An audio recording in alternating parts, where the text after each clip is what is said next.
Hola, saludos a toda la gente que va llegando al programa, muchas gracias por estar aquí con nosotros y bueno, saludos a todos ustedes y toda la gente que vaya llegando, que nos vean en diferido. Agustín Torres, bienvenido, muchas gracias por estar aquí con nosotros, saludos a Argentina. Te torraste cáliz, ¿qué significa eso, te torraste? No entiendo, debe ser una expresión argentina. Bueno, perfecto, pues bueno, estamos aquí un día más y empezamos este 2026, aunque bueno, ya llevamos varios programas de 2026, ¿no? ¿Cuántos llevamos ya? 7, 6, 5. Este sería el quinto programa de 2026. Bueno, pues este año hará 40 años de la catástrofe nuclear de Chernóbil, ¿no? Que bueno, mucha gente piensa que fue uno de los factores importantes que influyen. ¿Te dormiste? No, aquí estoy. Pasa que, bueno, me distraje por ahí. Bueno, pues siempre voy a compartir el programa y me salen posts y comentarios y cosas y... Pero bueno, aquí estamos, que es lo importante. Y bueno, vamos a...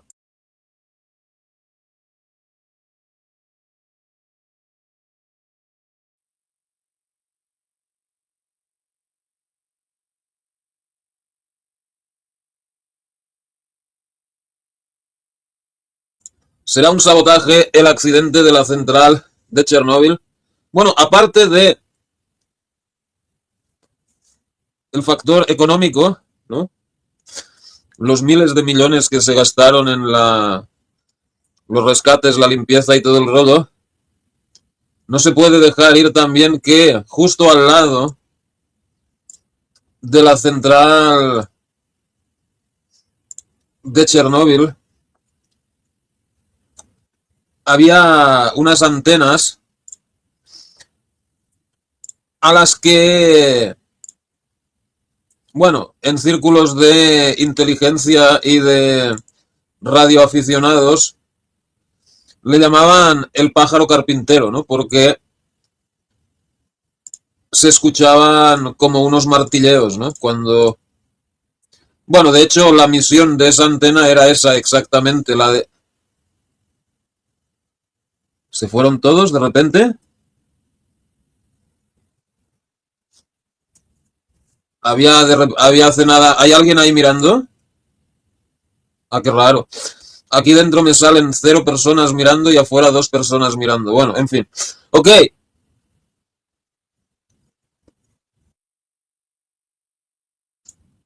Bueno, la causa de todo el accidente está en el programa de pruebas. Ya muchos años después del accidente, en algún lugar del año 2000, superpuse el programa de pruebas a la versión obvia de las causas del accidente y vi que si el programa de pruebas se sigue literalmente desde el primero hasta el último punto, entonces el accidente no puede ser evitado. Declaraciones de Yuri Andreyev, presidente de la Unión de Chernóbil de Ucrania. Los constantes ataques de Kiev en el territorio de la planta de energía nuclear de Zaporizhia muestran que la locura de la civilización occidental es tal que incluso una catástrofe nuclear puede ser utilizada por ellos con fines políticos. La principal conclusión de esto es lo que se puede hacer ahora, también se pudo hacer en el pasado. Explosión en la central nuclear de Chernóbil, el aliento del abismo. Cuando el reactor de la unidad 26 explotó el 1 de abril a las 24:04, las puertas del infierno se abrieron en sus entrañas, y no solo en el sentido físico, sino, como resultó más tarde, también en el sentido espiritual.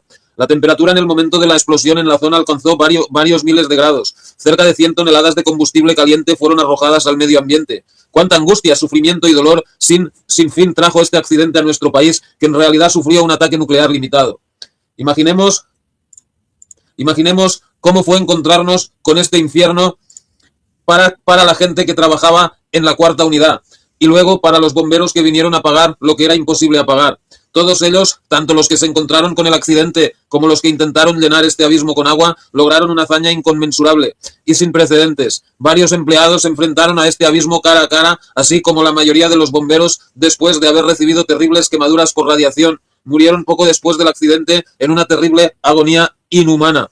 Y muchos de ellos ciertamente entendieron en lo que se estaban metiendo. Así es como su esposa Lyudmila describió el sufrimiento de su esposo Vasily Ignatenko, quien recibió una dosis de aproximadamente un Roentgens mientras extinguía un incendio. Sufría tanto, cada movimiento le dolía, necesitaba rehacer la sábana, porque cada pliegue se convertía en motivo de tormento. Cuando le di la vuelta a vacía, su piel permaneció en mis manos. Gritó de dolor. Ya era imposible vestirlo. Estaba todo hinchado. Su piel se puso azul. Las heridas se agrietaron. La sangre brotaba. En los últimos días fue muy difícil. Tuvo vómitos. Le salieron pedazos de los pulmones, el hígado. Y todo esto sucedió en el contexto de un miedo mezquino e insignificante de los jefes de varios niveles y luego en la dirección del país, que trató de ocultar la verdadera escala del abismo, que inevitablemente de manera fatal multiplicó el dolor, el tormento y el sufrimiento de las personas aún más. El pueblo de Pripyat tuvo que ser evacuado de inmediato y la alarma en el pueblo tuvo que anunciarse inmediatamente después de la explosión. Cuántas enfermedades y posiblemente muertes se recibieron como consecuencia de la libre circulación de personas, incluidos niños, antes de la evacuación, que caminaban por las calles tratando de entender lo que sucedía en la estación, cuando volaban por el aire partículas calientes de la zona, que cayó en los pulmones de las personas, causó las enfermedades más graves, incluidas las oncológicas. La muerte, el dolor y el sufrimiento de las víctimas del accidente claman a la verdad y al más alto tribunal. ¿Por qué seguimos mintiéndonos hermosamente sobre la protección de emergencia que supuestamente hizo estallar el reactor, sobre sus fallas que fueron, pero nunca se habría convertido en la verdadera causa de esta tragedia? ¿Qué sabe realmente nuestra gente sobre este accidente, excepto la información obtenida de la serie de televisión angloamericana Chernóbil, en la que la hermosa verdad se mezcla por igual con feas mentiras? El accidente fue el resultado de un dudoso experimento de Costa. La idea era que si, como consecuencia de un accidente, se interrumpe la alimentación de las bombas de circulación principal MPC, que proporcionan refrigeración al reactor mediante el bombeo de agua a través de su circuito, entonces los generadores diésel autónomos de reserva, RDES, encienda de acuerdo con una señal de emergencia, pero no inmediatamente, y después de 30-60 segundos. Para proporcionar energía a las bombas durante la aceleración del generador diésel, se consideró la posibilidad de utilizar la energía de inercia del eje de una enorme turbina de planta nuclear que continúa generando corriente después de que se corta el suministro de vapor, pero la magnitud de tal corriente disminuirá justo con una caída en la velocidad de turbina, se detendrá y no habrá corriente. Junto con él, las bombas alimentadas por la turbina se apagarán y el enfriamiento del reactor se deteriorará significativamente. Este fue el principal riesgo del experimento. La mayoría de los medios bajo copia al carbón promueven la versión oficial, completamente no probada y dudosa, del comienzo del accidente después del lanzamiento de las barras de protección de emergencia, CPS, sistemas de control y protección, presionando el botón AZ5, hecho antes de la explosión, cuando supuestamente se debió a que las varillas de diseño, el llamado efecto final, no ahogaron, sino que aceleraron el reactor. Según esta versión, el evento clave es presionar el botón de protección de emergencia después del inicio del embalamiento del reactor, causado por la retirada de la mayor parte de las barras de protección de los canales del reactor. La versión oficial quiere que no nos hagamos la pregunta principal de qué acciones específicas del personal causaron el desastre, con la excepción del hecho de que la mayor parte de las barras estaban en la posición superior. Si el factor principal es el defecto de las varillas, ¿qué más da lo que pasó antes? Pero recientemente y antes han aparecido nuevos estudios alternativos sobre las causas del accidente, que restauran la imagen real del accidente y contradicen la versión oficial, incluso en los trabajos de G. Metiedev o Novoselsky, N. Karpan, B. Gorbachev, A. Tarapon, V. Fedulenko, V. Dmitriev, N. Kravchuk, etc. Los autores del informe de Legasov llegaron a la misma conclusión. El accidente ocurrió debido a la vaporización del núcleo y no fue causado por el diseño del reactor, sino por las acciones del personal. Hablar de las deficiencias del reactor tiende a distraernos de la verdadera causa del accidente. Según estos estudios, el botón AZ5 se presionó cuando aparecieron los primeros signos de un accidente, una fuerte subida de tensión e incluso una explosión. Por lo tanto, la razón para presionar el botón AZ5 es una cuestión clave, y si se demuestra lo contrario, ¿por qué no divulgar los materiales del caso criminal almacenados en Moscú y crear una nueva comisión para estudiarlo, especialmente porque las personas que saben todo al respecto todavía están vivas? La respuesta es sumamente simple. El análisis de la actuación del personal y, lo que es más importante, de las circunstancias que lo acompañaron, revela un terrible cuadro de una intencionalidad criminal cuidadosamente enmascarada que en realidad fue la causa del accidente. Según los cálculos, Chernóbil costó entre 300 y 360 mil millones de dólares durante el periodo 1986-2000, según Bashmakov en 1999, y según otra estimación, durante los primeros 25 años desde el accidente, los daños directos e indirectos estimados causados a Ucrania, Bielorrusia y Rusia superaron los 500 mil millones de dólares. Entonces, si se encuentra la parte culpable, la cantidad de reclamos o reparaciones presentados en su contra desde Rusia y Ucrania podría ascender a al menos entre medio billón y $1 billón. Saludos a la gente que va llegando. Alejandro Molinas, muchas gracias por estar aquí con nosotros. Saludos a México.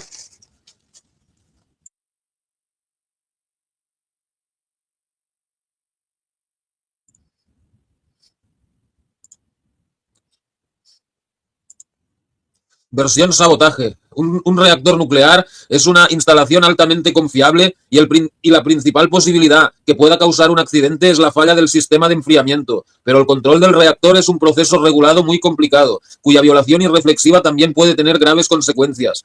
Muchas personas que entienden de física a menudo escriben en los comentarios de los artículos sobre este accidente que son precisamente las acciones del personal las que benefician la explosión del reactor. Como dijo un experto, el reactor sí era confiable, solo había que trabajar en él y no experimentar con él. Como declaró recientemente el mayor general retirado del FSB de Rusia, Anatoly Tkachuk, por primera vez después del accidente, se consideró seriamente la versión del sabotaje como causa del desastre en la central nuclear de Chernóbil. 15 pasos para prepararse para un accidente. Supongamos que alguna inteligencia extranjera estuviera planeando un sabotaje para destruir la URSS. Tendría que llevarse a cabo de tal manera que ninguno de los participantes en el proceso entendiera en qué estaba involucrado y prácticamente no dejara rastros. Esos hechos extraños, que durante mucho tiempo han sido cuestionados por los investigadores de accidentes, se alinean en la siguiente cadena de 15 pasos. Paso 1. Era necesario encontrar una razón para sacar el reactor de su funcionamiento normal. Por supuesto, es prácticamente imposible hacer estallar un reactor en condiciones normales de funcionamiento. Está diseñado de tal manera que una gran cantidad de automatización, que aún se duplican entre sí, definitivamente encontrará cualquier proceso de emergencia y apagará el reactor. Los diseñadores tomaron en cuenta cualquier riesgo significativo de accidente. Todos estos sistemas estaban en el reactor RBMK.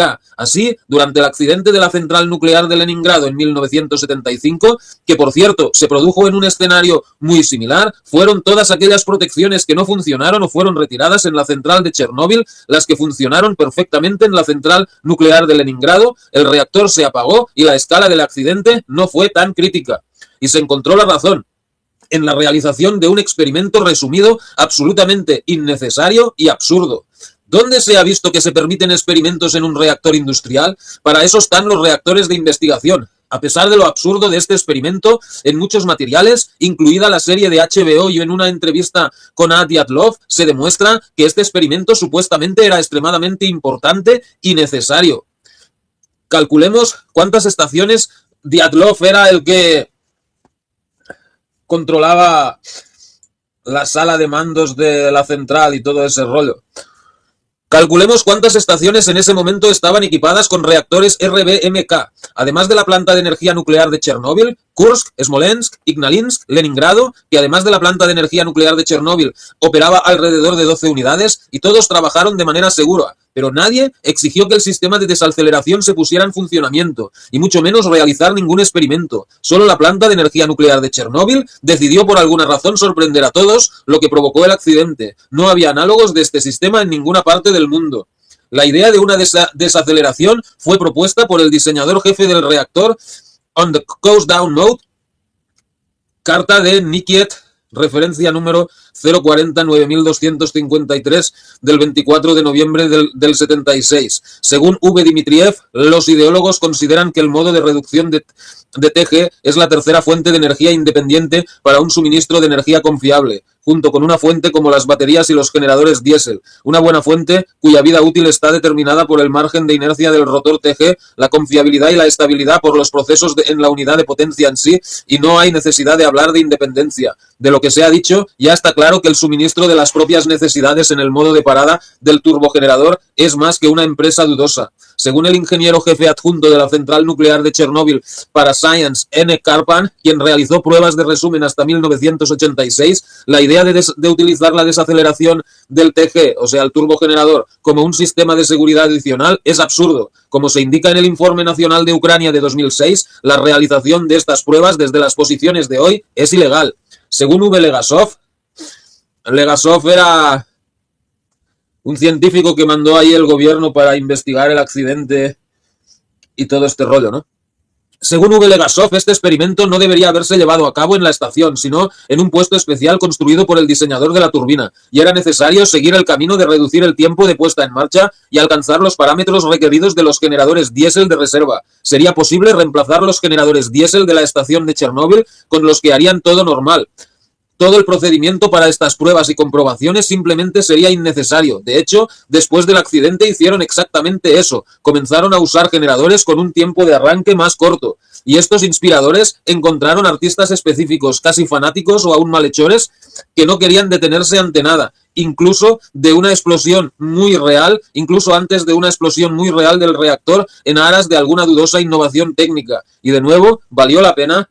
Paso 2. El siguiente paso obvio es encontrar una razón para bloquear al menos parte de las protecciones de emergencia. Se encontró la razón en la supuesta necesidad de repetir el experimento. Según el informe número 1 de INSAC 1 para el OIEA, el reactor contaba con todas las protecciones necesarias para salvar el reactor. El diseño de la planta del reactor proporcionó protección contra este tipo de accidentes, teniendo en cuenta las características físicas del reactor, incluido el coeficiente de reactividad de vapor positivo. Pero para evitar que el reactor se apagara para continuar, repetir el experimento en caso de falla, algunas de las protecciones más importantes fueron bloqueadas por el personal. Según G. Medvedev, que conocía bien la central nuclear de Chernóbil, participó en la construcción de la central nuclear de Chernóbil en el puesto de ingeniero jefe adjunto de la central, el personal apagó las siguientes protecciones. Bloqueó la protección del reactor en una señal para detener el dispositivo cuando se apagaron dos turbinas. Bloqueó la protección de nivel de agua y presión de vapor en los tambores separados, tratando de realizar pruebas, a pesar del funcionamiento inestable del reactor. La protección térmica se ha desactivado. Deshabilitar los sistemas de protección del accidente. Base de diseño máximo, tratando de evitar el falso funcionamiento del ECCS durante las pruebas, perdiendo así la oportunidad de reducir la escala de un probable accidente.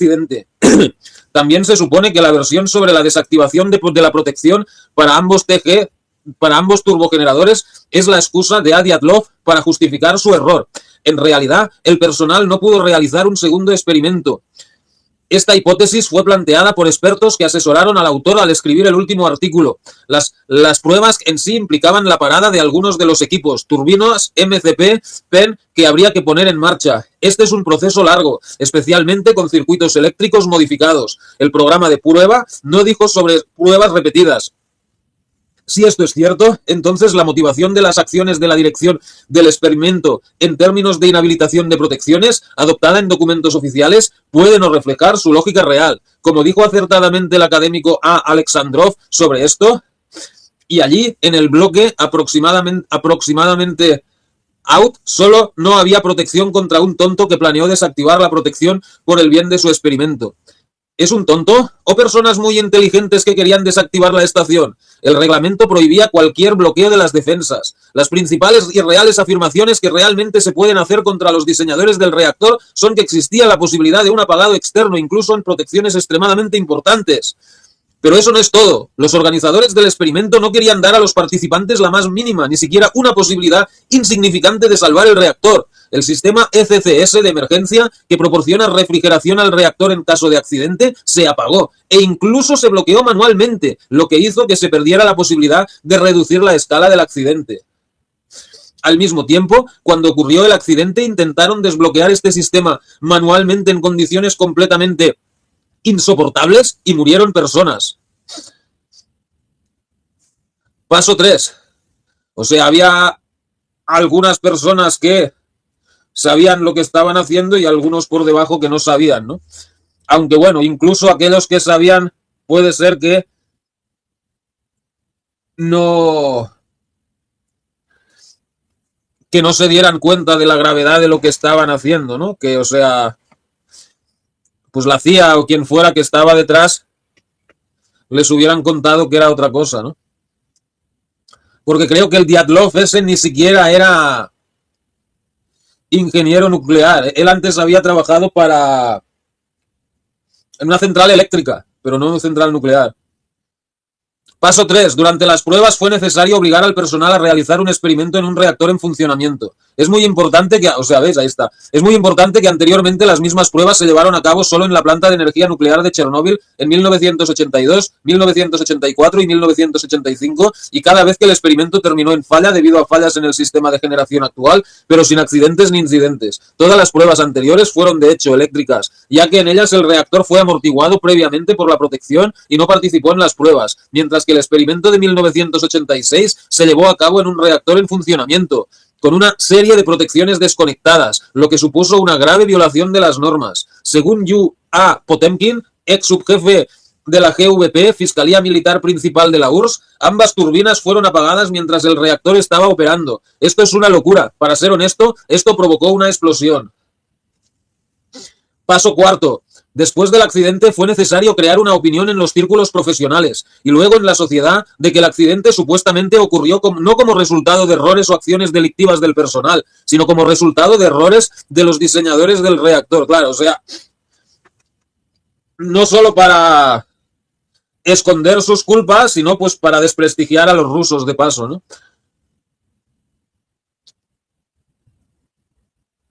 En su falta de fiabilidad y finalmente fue necesario llegar a un absurdo absoluto, que el accidente supuestamente fue causado por la protección del propio reactor. El principal partidario de esta posición es Anatoly Dyatlov, o sea, el mismo que era uno de los culpables del accidente, ¿no?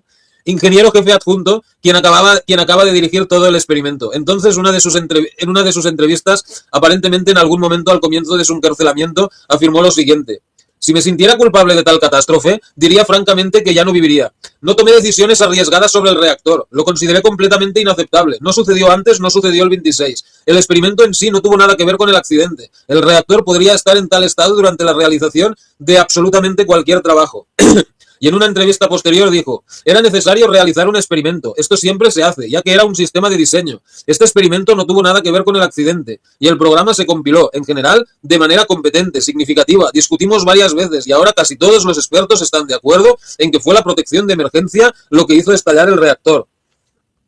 Sobre el mismo tema, hablé sobre el hecho de que el personal supuestamente no sabía que el reactor podría explotar. ¡Qué puro absurdo! Esto se enseña en los institutos y todos entendieron que cuando casi no hay varillas en el reactor, espere problemas, pero pensaron que pasarían. Todo esto es hablar para el profano. Paso 5. Quinto paso es debilitar por completo el control administrativo y técnico sobre el presunto objeto de sabotaje. Además, por alguna extraña razón, la planta de energía nuclear de Chernóbil fue transferida del Ministerio Profesional de la URSS, Minsk-Redmash, al Ministerio de Energía de la URSS, liberándola del cuidado mezquino de los profesionales, y el Ministerio de Energía comienza a participar activamente en el experimento. En el Minsk-Redmash de la URSS había profesionales y personas con disciplina militar que seguían estrictamente las instrucciones. Según G. Medvedev, la oficina central del Ministerio de Energía de la URSS no tenía suficiente experiencia en detalles nucleares. V. Komarov también es crítico con el Ministerio de Energía.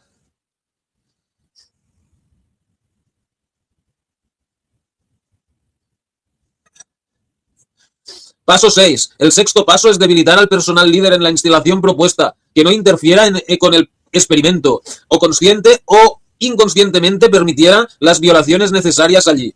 Según Medvedev, Fomin, electricista por experiencia laboral y educación, fue ascendido a la central nuclear de Chernóbil desde la central eléctrica del distrito estatal de Zaporizhia, central térmica, antes de lo cual trabajó en las redes de energía de Poltava. El Ministerio de Energía de la URSS no apoyó la candidatura de Fomin. Para este puesto se ofreció a VK Bronikov, un ingeniero de reactores con experiencia, pero Bronikov no fue aprobado en Kiev. Fomin es un líder duro y exigente, lo queremos, y Moscú cedió. La candidatura de Fomin se acordó con el departamento del Comité Central del PQS y el asunto se resolvió. El precio de esta concesión es conocido. Ah, no, este era el que era de la central eléctrica, perdón. Bryukhanov era muy joven, tenía 36 años, por profesión y experiencia laboral es un turbinista. Se mudó a la central eléctrica del distrito estatal de Slavianskaya, central eléctrica de carbón, donde se mostró bien en la puesta en marcha de la unidad. Es un buen ingeniero, pero el problema es que no es ingeniero nuclear. Y esto, como demuestra Chernóbil, es lo más importante. En una planta de energía nuclear, uno debe ser ante todo un científico nuclear profesional. El viceministro del Ministerio de Energía de Ucrania a cargo de Slavianskaya, Gres, notó a Bryukhanov y lo nominó para Chernóbil. Se suponía que ni Bryukhanov, ni Fomin, ni Diatlov trabajarían en la planta de energía nuclear de Chernóbil, y si hubiera habido otras personas, quizás no hubiera ocurrido el accidente.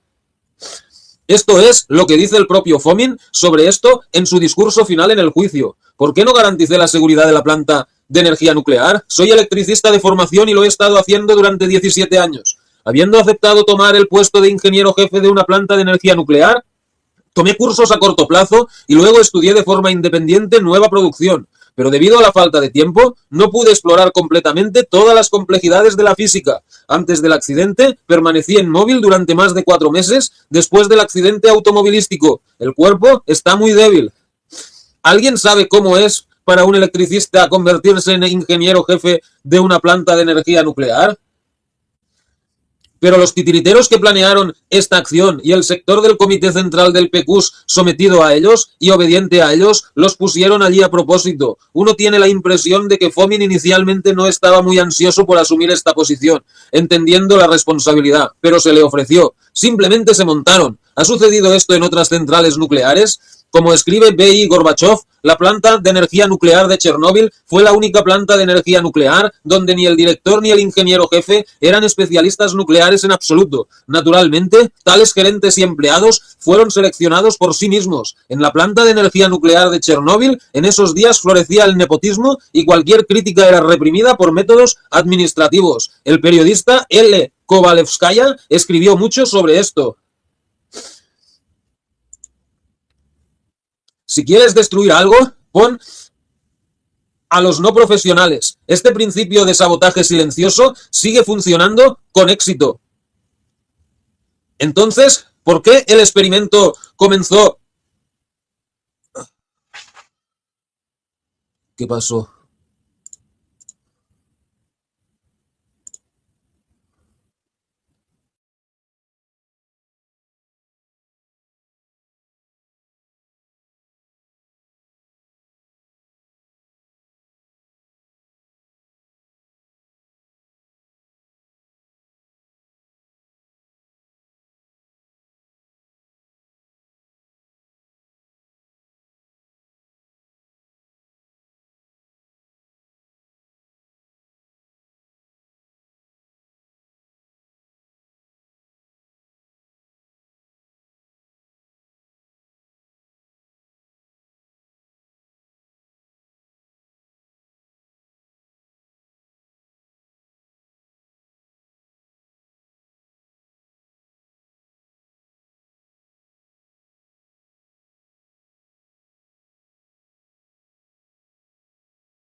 A ver, disculpen.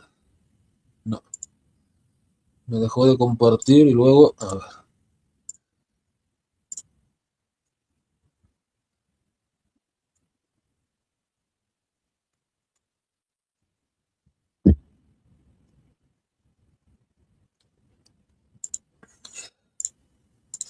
Ok, ahí nos habíamos quedado.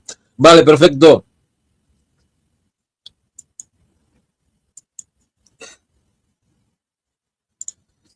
Entonces, ¿por qué el experimento comenzó a realizarse allí? Consulte la pregunta de N. Carpan a continuación. ¿Por qué allí el liderazgo no entendió los riesgos de este experimento y no hizo preguntas innecesarias? Luego, los organizadores más inteligentes de esta acción no nombran, sino que literalmente empujan a Dyatlov a la estación, que tampoco era ingeniero operativo y además ya había estado involucrado en un accidente de radiación. Grigori Metiedev en 1973 realizó una entrevista con Dyatlov y estaba en contra de su empleo en el taller del reactor, pero fue salvado por el patrocinio incomprensible del director de Chernóbil, V. Bryukhanov. Según el cuestionario, parecía que trabajaba como jefe de un laboratorio físico en una de las empresas del lejano oriente donde se dedicaba a las instalaciones nucleares de barcos pequeños. Nunca trabajó en una central nuclear. Planta. No conoce los esquemas térmicos de la estación y los reactores de uranio grafito. No era fácil escucharlo. El carácter en él se sentía pesado. Le informé a Bryukhanov que era imposible aceptar a Dyatlov como jefe de la tienda del reactor. Bryukhanov dijo que lo pensaría. Un día después se emitió una orden para nombrar a Dyatlov como subdirector del taller del reactor. El pronóstico con respecto a Dyatlov fue confirmado. Torpe, cámara lenta, pesado y conflicto con la gente. Después de mi partida, Bryukhanov comenzó a mover a Dyatlov. Se convirtió en el jefe del taller del reactor y luego en el ingeniero jefe adjunto para la operación de la segunda etapa de la planta de energía nuclear.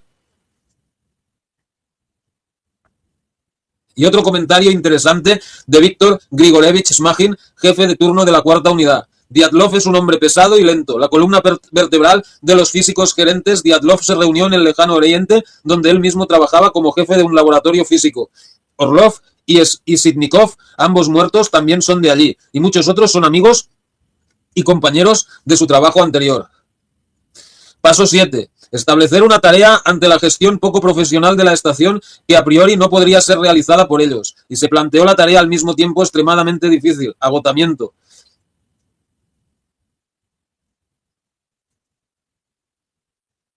Paso 8. Transfiere la programación a manos, otra vez, de los no profesionales. Por alguna razón, el desarrollo del programa se confía a la organización Dontekenergo, que no participó en las centrales nucleares. Esto es difícil de imaginar, pero son ellos quienes constituyen el programa incompetente más peligroso. Aquí está el fallo de la Corte sobre el programa de pruebas.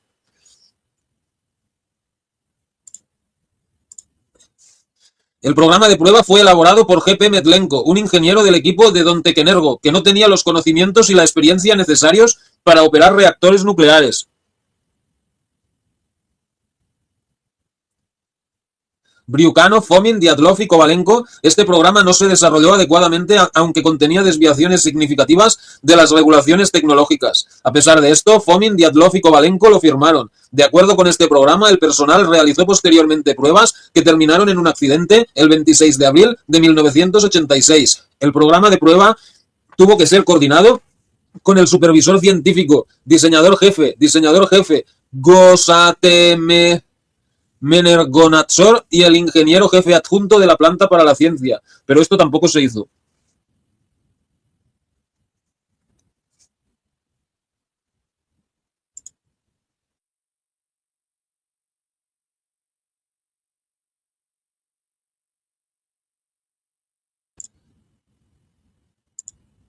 Paso 9. Llevar a cabo un experimento sin la aprobación del programa. Sabiendo muy bien que no podrán ponerse de acuerdo sobre el programa, pero para garantizar su implementación por todos los medios, no está de acuerdo con ninguna de las organizaciones superiores.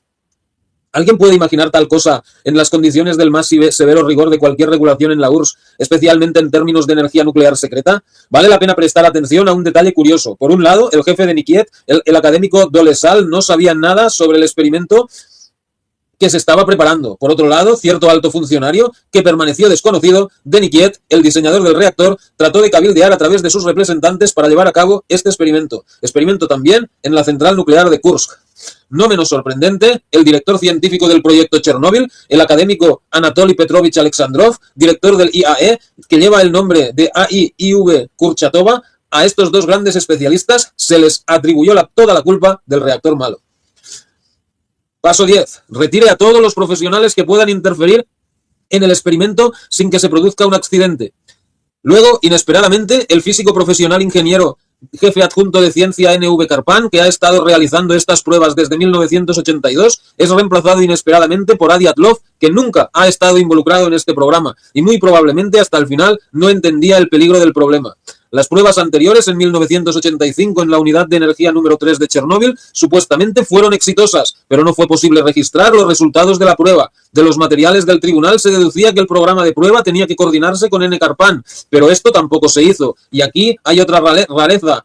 Hubo una orden del director de la planta de energía nuclear de Chernóbil de que fue un representante del Departamento de Seguridad Nuclear NSD debería haber estado presente durante tales pruebas y él tal vez no habría permitido tal burla de un reactor nuclear. A la pregunta del fiscal, ¿por qué la NSA no estuvo de servicio el 26 de abril? N. Karpan, ingeniero jefe adjunto, respondió lo siguiente. Se suponía que Anatoly Chernishev, anteriormente SIUR experimentado, estaría de servicio el 25 de abril, pero el cierre de la unidad se pospuso hasta el 26 de abril y Chernishev, quien llamó a trabajar en la tarde del 25 de abril, me dijeron que las pruebas habían terminado y que estaba libre.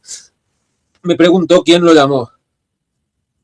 Paso 11. Dejar el experimento en manos del turno más débil e inexperto, que inicialmente no pudo oponerse a las órdenes ilegales del jefe de las pruebas. Según G. Medvedev, un ingeniero nuclear profesional que participó en la construcción de la planta de energía nuclear de Chernóbil como ingeniero jefe adjunto de la planta, el turno de Yuri Tregub, quien entregó el turno a Alexander Akimov a las 24 horas del 25 de abril de 1986, tenía más experiencia y difícilmente habría permitido un accidente. El supervisor de turno de la unidad, Alexander Akimov, nunca ha trabajado como SIUR. SIUR es un ingeniero senior de control de reactores. SIUR LF Toptunov, de 26 años de experiencia laboral, SIUR y 8 meses. Según el ingeniero jefe de Chernóbil, Fomin, SIUR Toptunov no tenía mucha experiencia, no tenía las habilidades para trabajar en condiciones de transición. Akimov era un joven especialista sin experiencia. Algunos expertos creen que cuando se postergaron las pruebas se debió reforzar el turno, pero paradójicamente no se hizo. Solo el físico experimentado Yu Tregub, gerente de turno de bloque, a quien no le gustó el programa, sobre el cual le contó directamente a Adi Atlov, que trabajó en el turno anterior, decidió quedarse y observar el experimento, y dio la evidencia más clara, mostrando verazmente la imagen del accidente, lo que la mayoría de los empleados de Chernóbil no hicieron.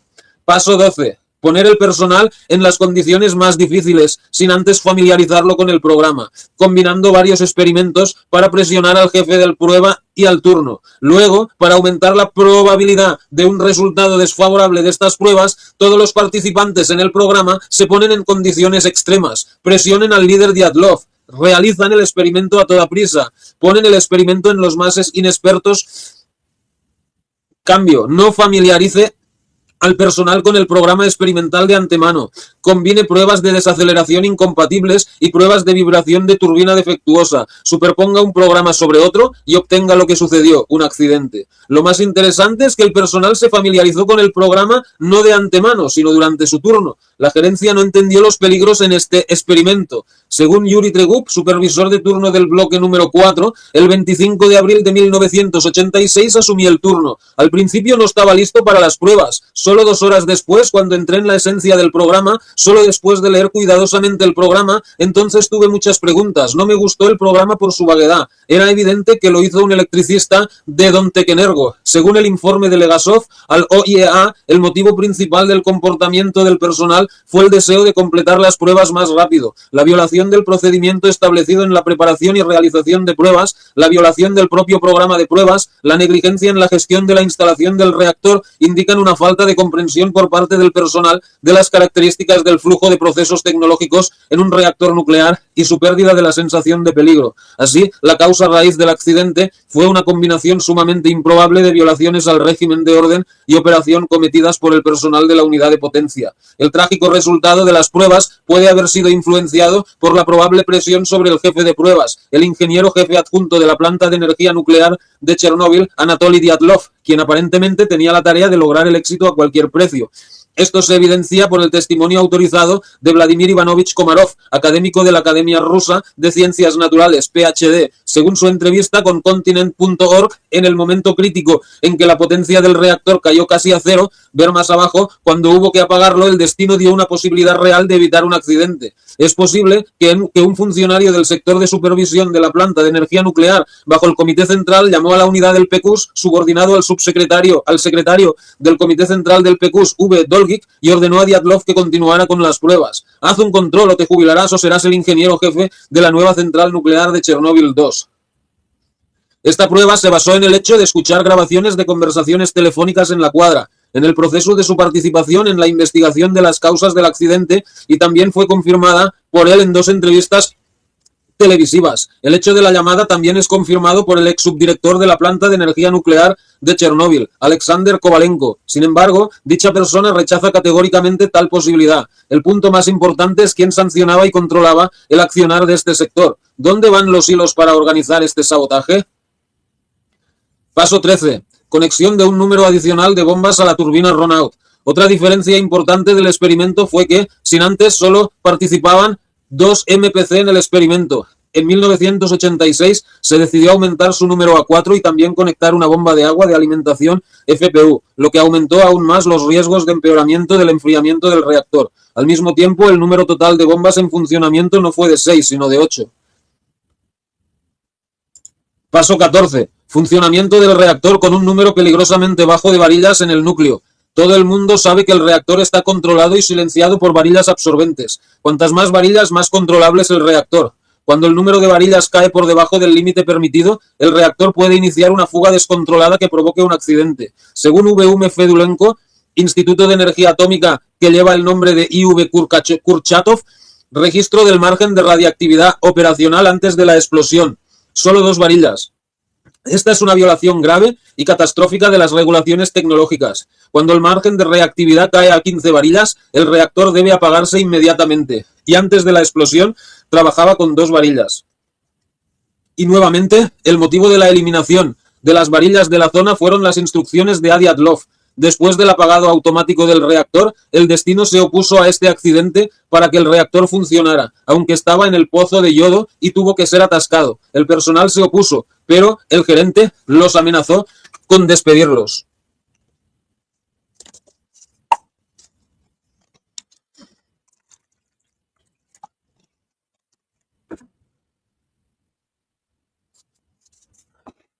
Paso 15. Misterio de acciones de personal. Las acciones del personal provocaron específicamente la explosión del reactor, e incluso estas acciones fueron duplicadas, a pesar de la necesidad de parar el reactor durante la ejecución del programa. Trabajo al 50% de potencia y envenenamiento por xenón del reactor debido a una llamada de Kievenergo. Y aquí nuevamente una llamada y una orden del sector del Comité Central del PQS. Un experimento incomprensible y criminal durante el cambio más inexperto del central nuclear de Chernóbil. Prisas, presión sobre el personal, necesidad de apagar el reactor después de trabajar al 50% de potencia por la presencia de un stock de 16 varillas que es inferior al permitido, pero no realizado por el personal, que consideró que el programa PRISM que determina este número no funciona correctamente. Autoapagado adicional del reactor cuando Dyatlov dio una instrucción completamente incomprensible y misteriosa para reducir la potencia a 200 megavatios. Aunque se informó a la gerencia de Chernóbil sobre la mala capacidad de control del reactor en este rango, la posterior no retención completamente incomprensible y también misteriosa de energía debido a errores del personal o mal funcionamiento del equipo o envenenamiento por xenón, un incomprensible y claramente criminal apagado de protección para bloquear ambos turbogeneradores para cerrar el RMS de ambas turbinas, supuestamente debido a la necesidad de repetir el experimento, que es realmente imposible de repetir, lo que condujo a una acción absolutamente insana, un experimento en un reactor en funcionamiento y creó todas las condiciones para un reactor de explosión. Conectar más bombas a la turbina fuera de control, 4 en lugar de 2, lo que aumentó el riesgo de deterioro en el suministro del reactor. Solo queda quitar la mayor parte de las varillas de la zona y el trabajo está hecho. Y hay una razón, el tapón del reactor y la presión sobre Dyatlov. Bueno, ¿qué queremos? Una cadena clara para la explosión del bloque. Como escribió Yuri Andreyev, al mismo tiempo, la repetición del experimento es una excusa. No se puede repetir nada. Y finalmente, para agravar la situación y agregar combustible al fuego, el suministro de agua de alimentación al reactor se redujo drásticamente al 0, y para confundir a todos, combinaron las pruebas de desaceleración y vibración. El agravante también fue la inclusión de todos los MPC, lo que provocó el aumento de la carga de descentramiento y el riesgo de cavitación. Donde fueron, lo consiguieron. De hecho, tuvo muchos más momentos de este tipo, pero su consideración está más allá del alcance de este artículo, ya que solo pueden describirse en un informe extenso. ¿Quién estaba a cargo de todo esto? Según uno de los investigadores de la versión sabotaje VG Smirnov, ahora consideramos la segunda versión. Conscientemente querríamos organizar un accidente en una planta de energía nuclear y planeamos combinarlo a tiempo con el comienzo de la perestroika. ¿Cómo hacerlo? Esto requiere un sólido apoyo científico y de ingeniería por parte de especialistas nucleares. Tal grupo de especialistas nucleares debería estar en algún lugar de un centro de investigación cerrado occidental, en los Estados Unidos o Europa, y casi seguramente bajo los auspicios de servicios especiales. Nuestro trabajo era mantener actualizado a este grupo e implementar de una forma u otra sus recomendaciones. No tengo ninguna duda de que tal interacción se estableció. A medida que se recibieron los resultados de la investigación de la URSS y nuestros propios estudios, las condiciones para la acción se aclararon gradualmente. Los resultados del accidente de la central nuclear de Leningrado resultaron ser muy valiosos, pero se necesitó un poco de esfuerzo para frenar todo. El experimento de desaceleración fue en este sentido una herramienta muy conveniente que permitió obtener los indicadores necesarios. Todos los datos de control se obtuvieron durante el experimento de desaceleración en 1985. Cierto interés incomprensible en este experimento, según el testimonio autorizado anterior de Vladimir Ivanovich Komanov, académico de la Academia Rusa de Ciencias Naturales, candidato a Ciencias Técnicas, ex subdirector de Ciencia de la Central Nuclear de Smolensk y ex ingeniero jefe del Combinat, una organización creada para eliminar las consecuencias del accidente. Fue mostrado por el sector del Comité Central del PQS. A principios de la década de 80, bajo el Comité Central del PQS, se creó un sector para la supervisión de centrales nucleares, que no se dedicaba a la seguridad, sino exclusivamente a la gestión de las centrales nucleares. El sector incluía a V. Marin y G. Kopczynski, quienes estaban subordinados al secretario del Comité Central del PQS, V. Dolgik. Los funcionarios comenzaron a interferir activamente en la gestión de la planta de energía nuclear, lo que condujo a un desastre.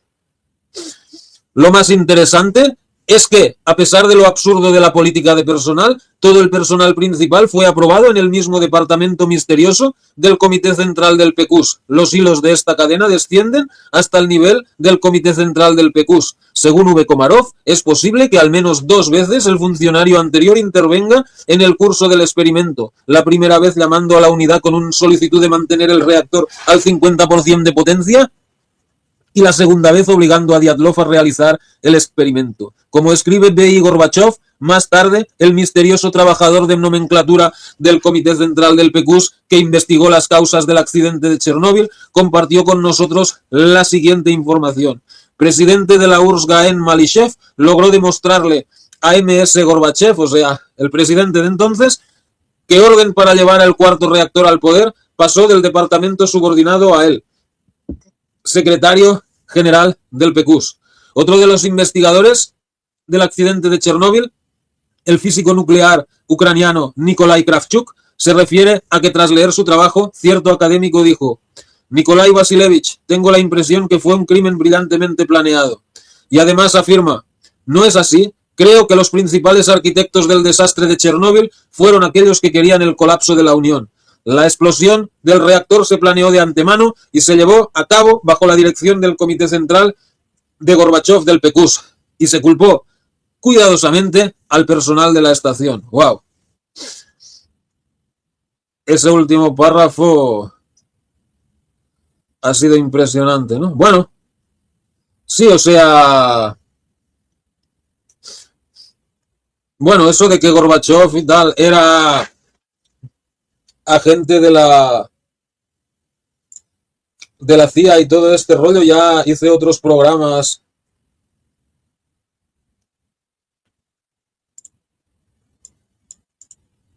sobre eso, ¿no?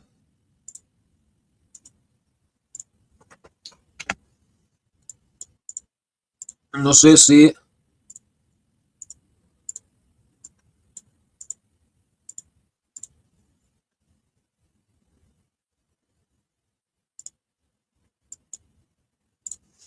los tengo por ahí.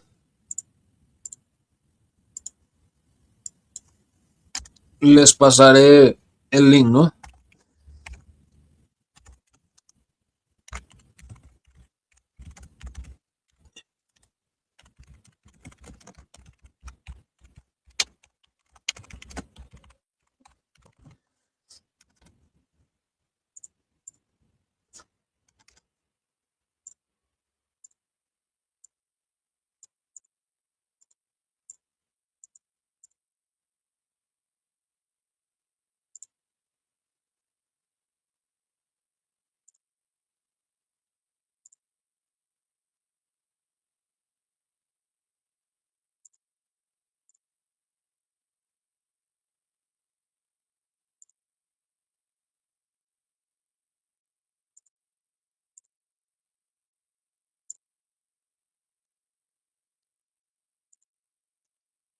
Ok.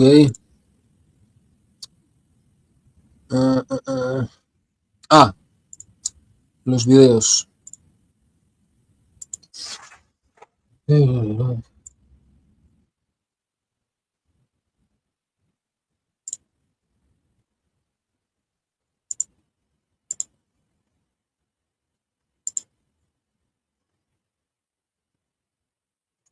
Ah, y aparte hice otro de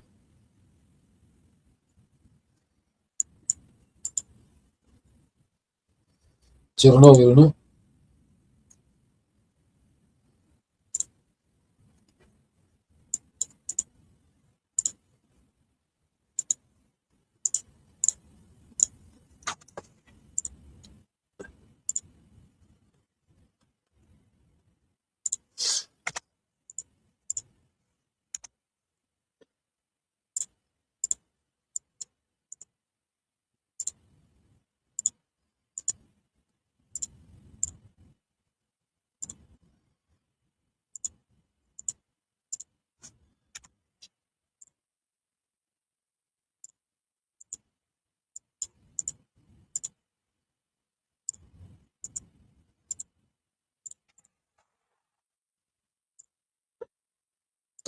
Bueno, esos videos son uno de Chernobyl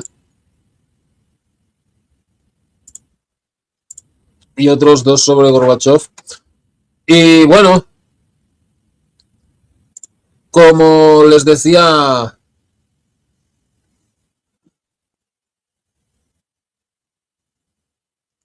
al principio, otro de los motivos que se especulan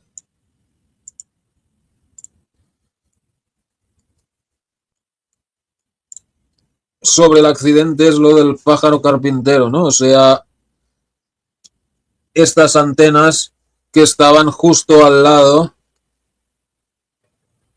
Ah, no, no las está enseñando, espera. Bueno, sí se ven, pero pequeñas, ¿no? Estas antenas que estaban. Bueno, todavía están ahí, lo que pasa es que ya no funciona. Están justo al lado de la central, ¿no? Saludos a la gente que va llegando. Wolfpack, bienvenidos. Saludos a Argentina, muchas gracias. Bueno, perfecto.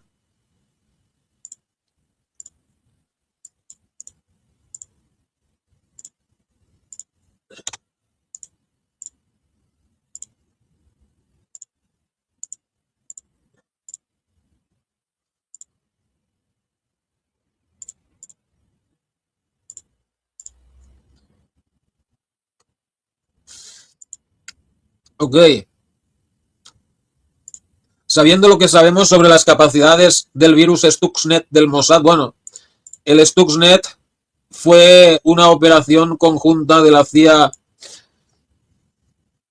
y del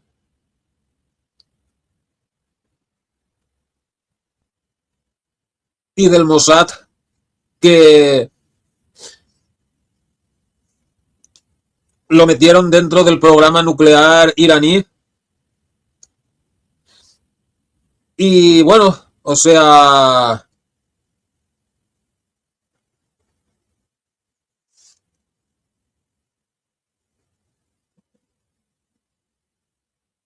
los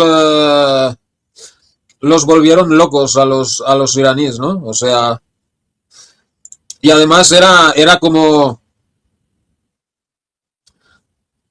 no era que el virus se mete en un ordenador y ya, no, o sea, el virus se metía en un ordenador, pero quedaba allí, no actuaba de momento. ¿Para qué?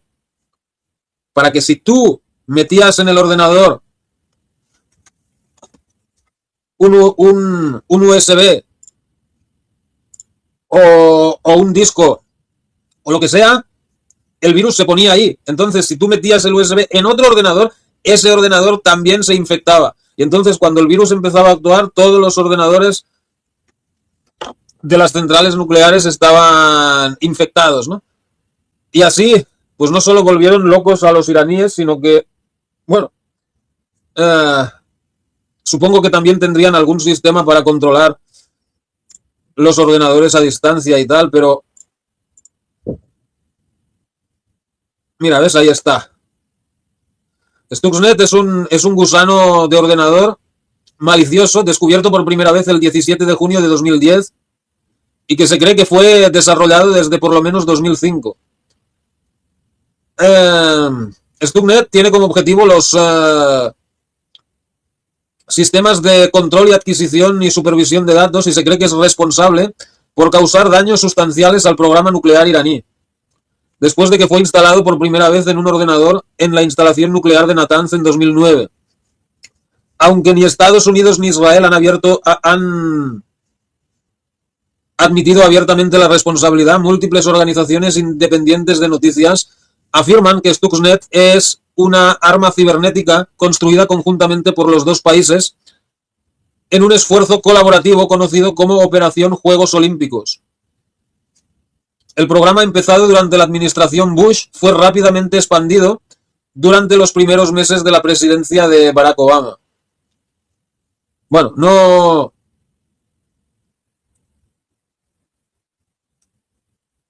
quiero leer todo porque, o sea, está en español.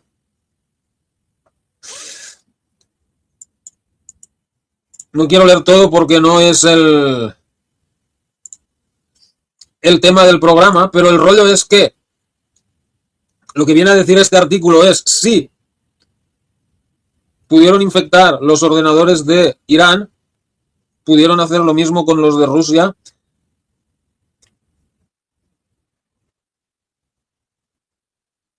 sabiendo que los rusos estaban algo limitados en ordenadores, ¿no? Poca gente en la Unión Soviética sabía manejar un ordenador. Um, Tenían informáticos muy brillantes, mentes informáticas muy brillantes, tenían incluso un programa para ya crear un internet y todo el rollo, pero les faltaba capacidad para crear ordenadores en serie y tal, lo que llevaba a que poca gente supiera usarlos y que la aplicación de la informática fuera bastante limitada, ¿no? Pero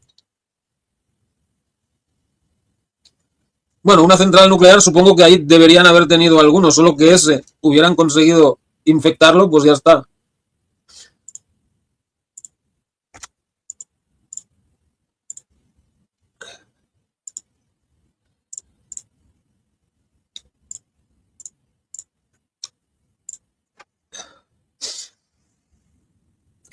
Y el sabotaje total de los reactores de Fukushima, entre otros, tenemos que volver a Chernóbil. Sí, bueno, lo de Fukushima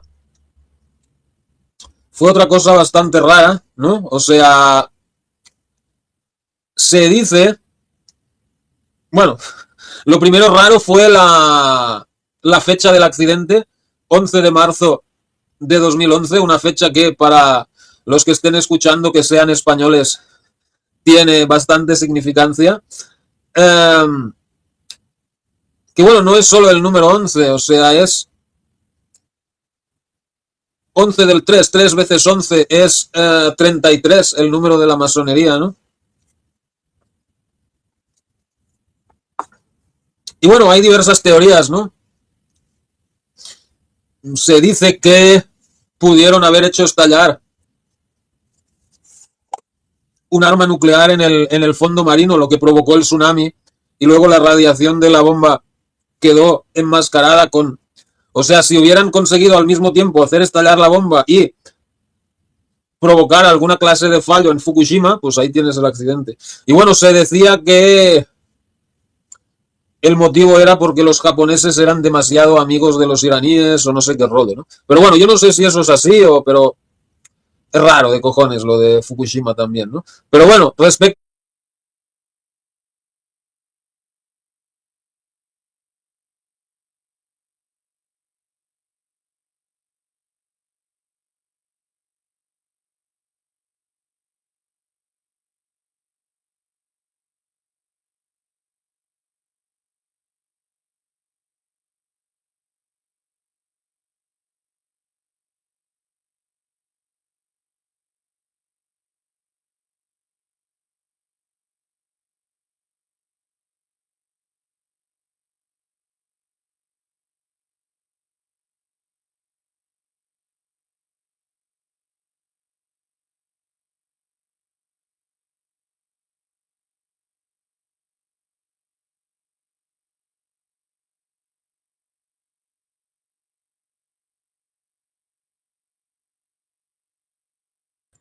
Ok, disculpen, me sacó de la... A ver, ayer nos habíamos quedado, ¿no? Me encontré con esta conexión al estudiar los distintos tipos de instalaciones HARP en todo el mundo, todas ellas precedidas por el fenómeno ruso del pájaro carpintero en los años 70 y 80. Curiosamente suficiente, el gigantesco Steel Yard, como lo llamó la OTAN, se encuentra en Chernóbil, Ucrania, dentro de la zona de exclusión de la ya desaparecida reactor de Chernóbil. ¿Por qué entonces explotó este reactor? Represalia, compruébalo tú mismo.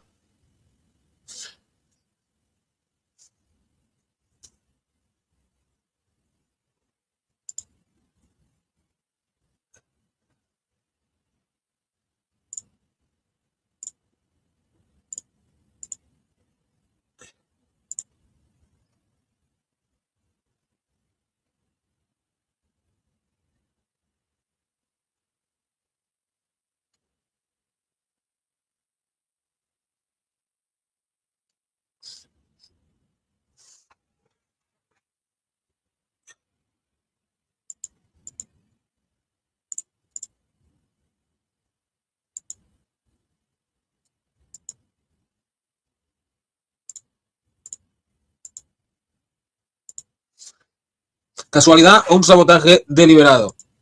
Wikipedia dice: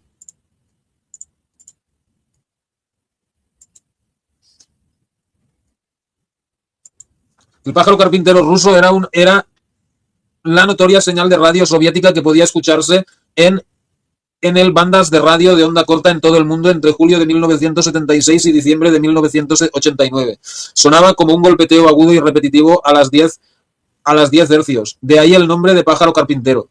La frecuencia aleatoria, el lúpulo interrumpió la radioafición legítima, la radioafición y la utilidad y provocó miles de quejas por parte de muchos países de todo el mundo.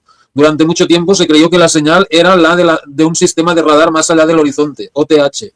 Esta teoría fue pública, confirmado tras la caída de la Unión Soviética y ahora se conoce para ser el Duga 3 ruso, sistema parte del red soviética de alerta temprana ABM. La inteligencia militar de la OTAN fotografió el sistema y le asignó el nombre de informe de la OTAN astillero de acero.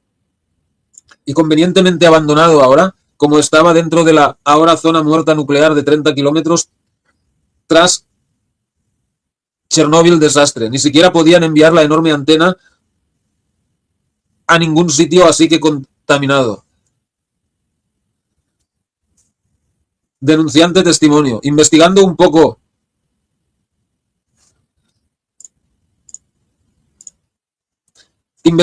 poco, he descubierto esto. La central nuclear de Chernóbil fue hecha estallar por un agente extranjero. El Departamento de Energía Nuclear, la Academia de Ciencias, con sus institutos de investigación y diseño, no estaban preparados para un desastre tan inesperado. El holocausto nuclear de Chernóbil no fue un accidente. Los reactores nucleares tienen un alto nivel de fiabilidad probados por un gran número de pruebas. Las bombas de agua y los sistemas de enfriamiento de agua primarios y de reserva no podían haber estado desactivados simultáneamente.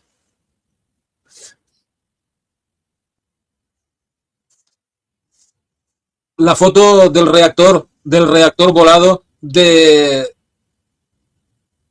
fue tomada demasiado oportunamente por el satélite de Estados Unidos que estaba accidentalmente en la órbita adecuada encima del cuarto bloque en ese mismo momento.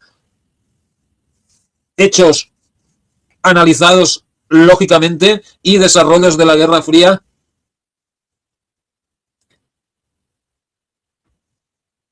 dejan ver que la catástrofe de Chernóbil no fue un accidente. Fue un sabotaje, el sabotaje más grande del siglo, que resultó en la descomposición de la URSS, en la descomposición de la base económica de la URSS y del sistema socialista soviético en general. Los adversarios de la URSS hicieron un uso efectivo de la negligencia y la incompetencia del gobierno liderado por Gorbachev, junto con la falta de control suficiente en áreas restringidas. Anomalías extrañas de nuevo.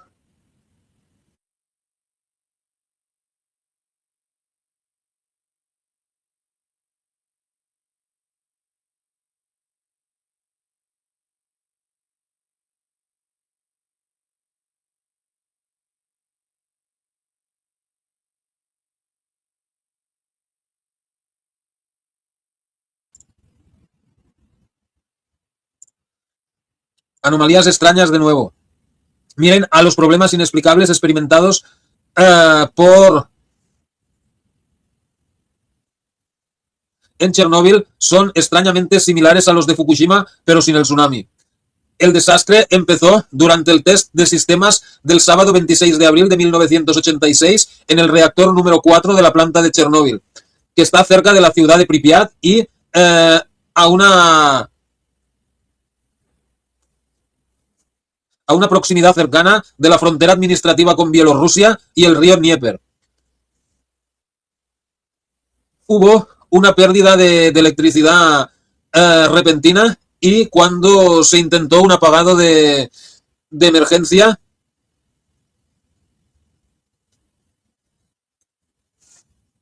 una subida repentina de un pico más extremo de energía produjo la salida de potencia, lo que provocó la ruptura del vaso del reactor y una serie de explosiones. Subida de tensión durante una revisión rutinaria, el apagado de emergencia falló y causó un pico. Vamos, vamos.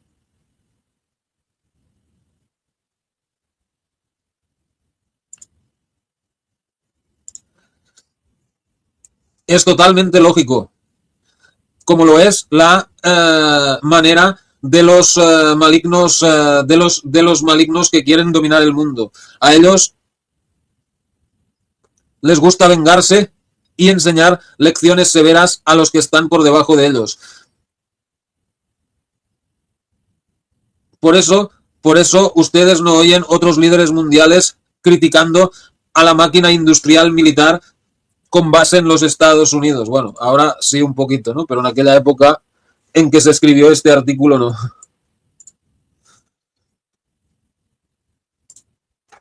Ellos saben jugar sucio y no tienen dudas y no dudan en asesinar a líderes o perpetrar atrocidades horribles para cumplir sus objetivos.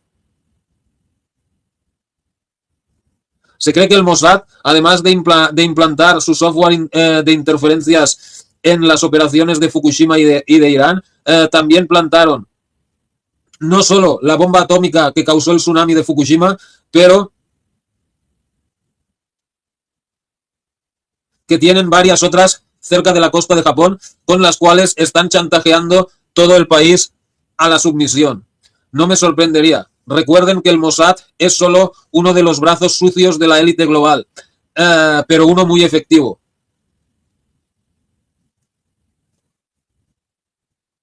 Ellos tienen una inmunidad espectacular a través del timo protegido sionista con el cual se ha estafado a la mayoría de Occidente. Hay muchos otros grupos de mercenarios con cero empatía en todo el mundo.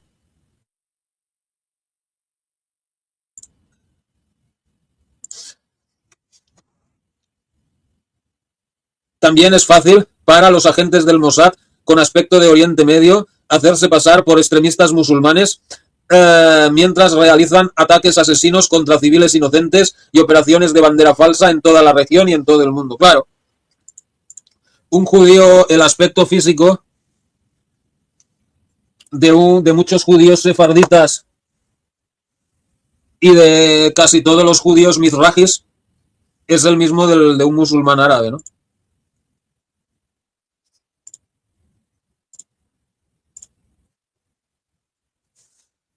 Coincidencia, casualidad, redux de cartas Illuminati.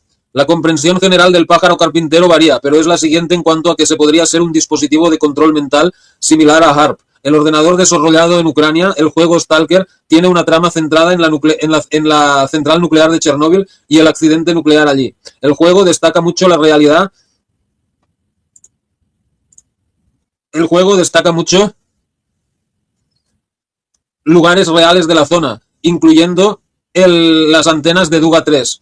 Está representado como el destructor de cerebros, un aparato de control mental que está desplegado en toda la zona, que tiene que ser desactivado por el jugador.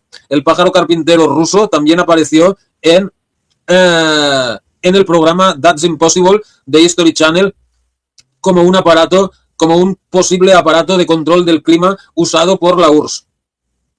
En el documental de la BBC Horizon, el misterioso señor Tesla, el doctor Andrew Michrowski, de la Asociación Planetaria para la Energía Limpia, especuló que el pájaro carpintero podría ser en realidad un transmisor de control mental soviético, imponiendo a la gente la habilidad de pensar racionalmente y seguir calmados. Eso no sé, ¿no? Pero podría ser.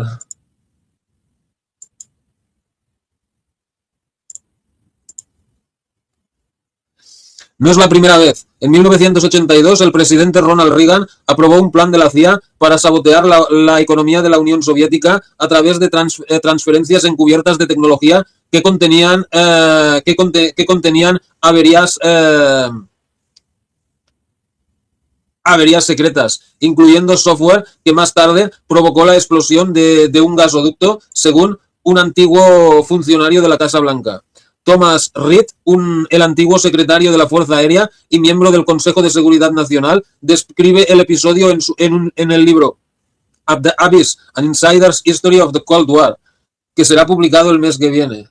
Ah, pues no sé. Ok.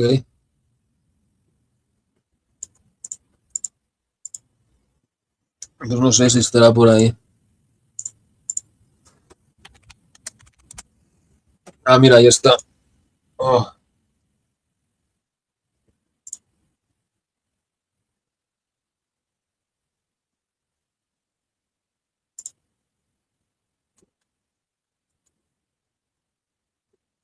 Wow. Ok, pues bueno, ahí está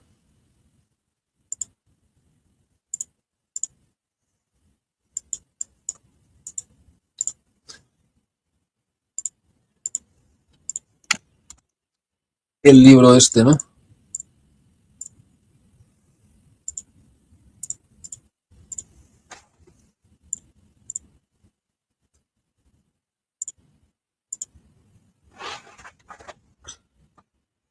Reed escribe que la explosión del gasoducto en Siberia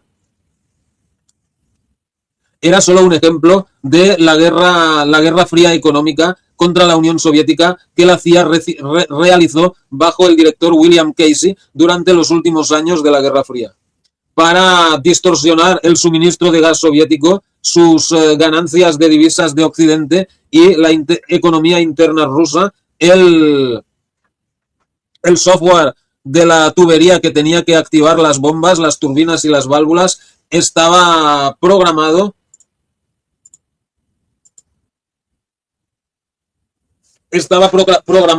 para descontrolarse. Tras un intervalo decente para reiniciar la velocidad de la bomba y los ajustes de las válvulas para generar presiones muy superiores a las aceptables para el gasoducto,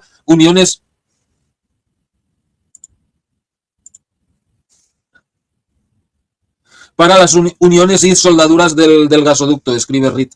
El resultado fue la explosión no nuclear más monumental y el fuego más grande visto desde el espacio. Satélites de los Estados Unidos detectaron la explosión.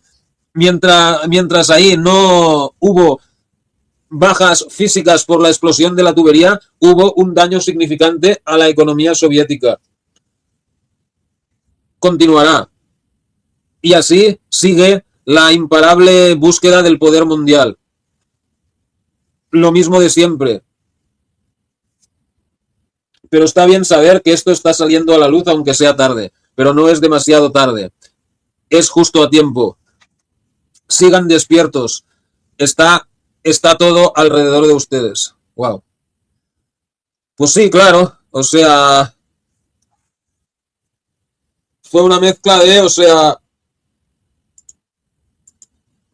quien fuera que estaba infiltrado dentro de el,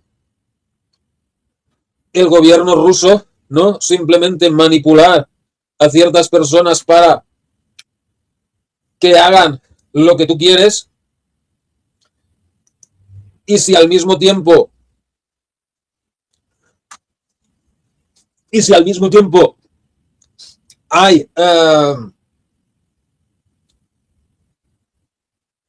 puedes producir una avería aquí, un mal funcionamiento allí, pues lo tienes más fácil, ¿no? Bueno,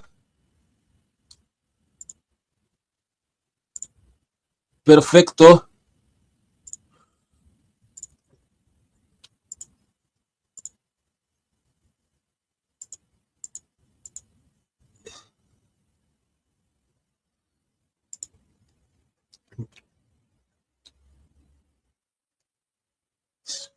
Pues vamos a ir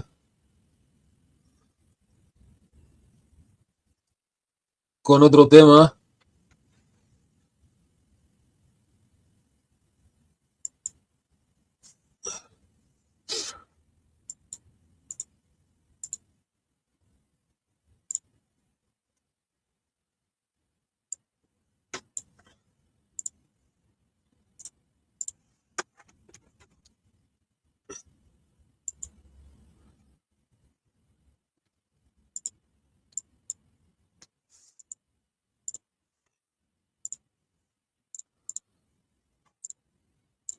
Ok. Distracción de los archivos Epstein. Demócratas critican el ataque de Trump a Venezuela. O sea, podría...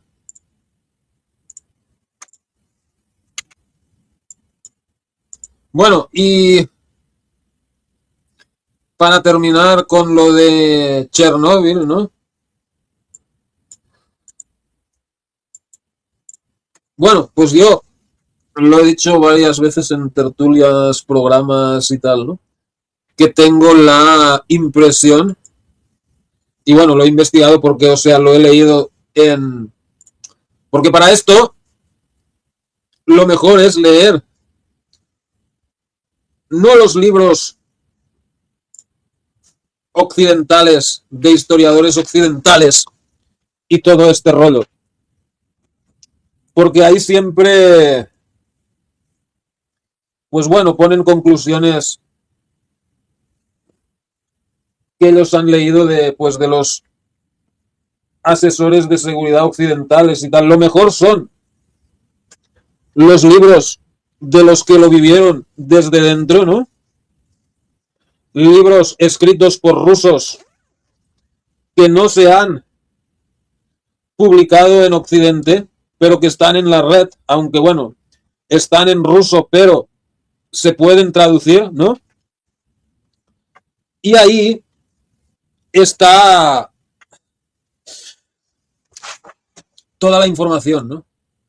Tomás, vos decís que el caso del judío del Mossad es muy grave y si sale mañana o el miércoles, que viene sumando a la extracción de Maduro. ¿El que lo de Epstein?